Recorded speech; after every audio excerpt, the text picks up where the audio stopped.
I'm Deborah Borchardt, and this is your midday market update. Well, right now, we're in the green territory for all three indices, although I have to say the Dow has been kind of bouncing back and forth, was down at one point in the mid-morning when we got the housing index data out. It was much lower than January, and here to talk about that with me is Keith Bliss from Cuttone. So Keith, you know, on Friday, when we had blamed the weather as the excuse for earnings, everybody went, you know what, yeah, you're right. You know, it's been cold, it's been snowy, I accept that. But then today, with the housing index, and they said, you know what, blame the weather, everybody went, no, I'm not buying it.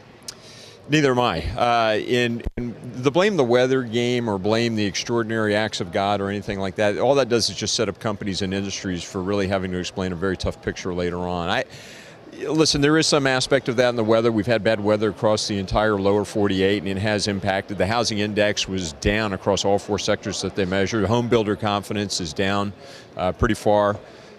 We've seen come down, the numbers come down in multifamily as well as single-family homes. So the numbers aren't real good. I am a little curious to see if it's actually going to pop back in the coming months. We've seen the economic data here in the U.S. start to get weaker.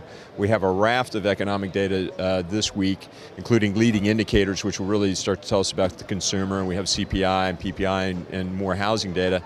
I just think it's getting a little weak inside of the overall U.S. economy to tell me that it's not just weather related. There's more fundamental problems coming, and we'll have to look at the next couple of months of data to ascertain that. I know, but I gotta say, there are houses for sale around the corner from me that haven't been plowed. You can't even walk up the steps. In the Midwest, we know there have been polar Arctic temperatures. Obviously, as you mentioned, in the South, there's been, you know, issues with ice storms. So I kind of buy it. Maybe.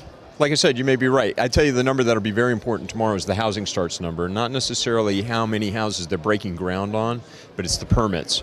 If the permits number is much weaker, much softer than we expect, that will fall in line with what the housing index told us today. And listen, that's all builders. And if they're signifying that they see weakness 6 to 9 months out, then the housing market is going to start to swoon a little bit, get a little bit soft. I'm not saying it's going to collapse, but that's a very important indicator for the overall U.S. economy. So watch that number tomorrow, especially around the permits.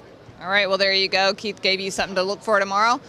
Keep your eye on that report, get a better picture of what's going on in housing. That's Keith Bliss from Cuttone, and I'm Deborah Borchardt with The Street.